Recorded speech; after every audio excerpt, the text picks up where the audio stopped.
জাবির, তুই? আরে ওঠ, কোলাকুলি করি।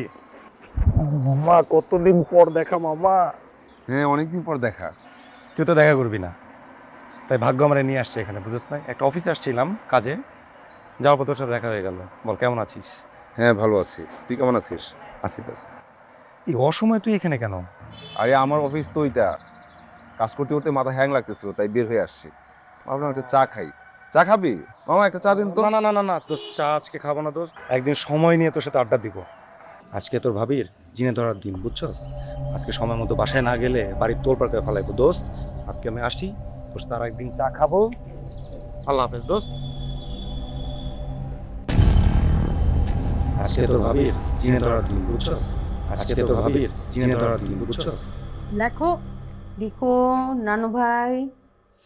হ্যাঁ, এই যে নানুমণি লিখে দিয়েছি না, দেখেছো? নানুমণির হাতের লেখা কত সুন্দর।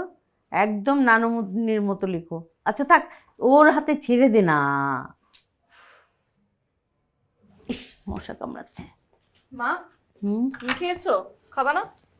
হ্যাঁ খাবো রে মা। তোমার লাইফে আজকে ওর এই অবস্থা। আচ্ছা, মানুষের কি ঝগড়াঝাটি হয় না? তাই বলে কি কথায় কথায় রাগ করে বাবার বাড়ি চলে আসতে হবে? এটা কেমন কথা? আচ্ছা তুই এত অস্থির হচ্ছিস কেন? হ্যাঁ, থাম তো। মেয়েটা তো মাত্র এলো, ওর একটু এখন মাথা গরম আছে, মাথাটা ঠান্ডা হয়ে যাবে, তখন জামাই বাবাজিকে আমি নিজে ফোন করে বলবো ওকে নিয়ে যেতে। ও যাবে লক্ষ্মী মেয়ের মতো, এত অস্থির হওয়ার কিছু নেই। তিব্বত কদুর তেল চুলকে করে শক্ত আর মজবুত, ঠান্ডা মাথায় ভালোবাসার জয়। একেতে জিনে ধরার রোগী, তার আবার এত ভাব।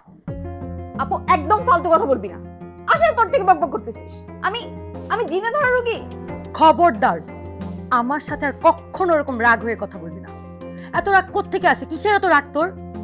মানুষ কি সংসার করছে না? ওই সংসার করছে। তোরা কি শুরু করলি? থামবি তোরা? সবাই সংসার করে, সবাই রাগ দেখায়, আর হাজবেন্ড ওয়াইফের মধ্যে তো এরকম ঝগড়াঝাটি লেগেই থাকে। তুই মনে হয় কোনোদিন আসিস নাই। তুই তো আসার পর থেকে কোনোদিন শ্বশুর বাড়ি যাস নাই। মা, তুমি কিরকম তাকা তাকা দেখবে না? ওকে কিছু বলবো, ওর সামলাও। দেখ, তোর নিজের অস্থিরতার কারণে এই যে একটা অপমানজনক কথা শুনতে হলো। হ্যাঁ, আমি বলছি তোরা শান্ত হয়ে যা। নানুমণি লিখো তো, লিখো। নিশি, আমি মানছি আমি বিয়েতে রাজি ছিলাম না, কিন্তু আমি তো তোর বোন। আমার চোখের সামনে তোর লাইফটা এভাবে নষ্ট হয়ে যাবে, এটা তো আমি মানতে পারবো না। বিয়ে যেহেতু হয়ে গেছে, সংসারটা তো করতে হবে। শোন, আমার ফ্রেন্ড নিতু, ওর সাথে আমি কথা বলেছি, ওঝার অ্যাড্রেসও নিয়েছি। কালকে মা আর আমি তোকে ওখানে নিয়ে যাব। জাস্ট 5-10 মিনিটের ব্যাপার, ওকে?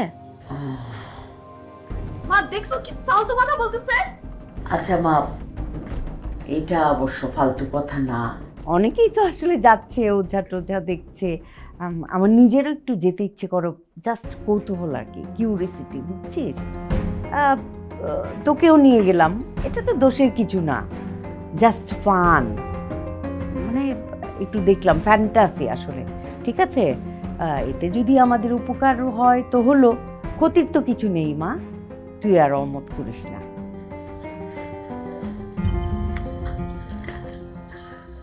নানু নানু, গাটা রেগে থাক কেন? মাকে একটু বকা দিতে পারো না? দাও, আবার তুই একদম তোকে থাপ্পড় দিব কিন্তু। নানু ভাই একদম ঠিক কথা বলেছে। মা, চুপ। লেখ। হ্যাঁ, এই যে একদম নানুমণির মতো লিখছে, বাবা।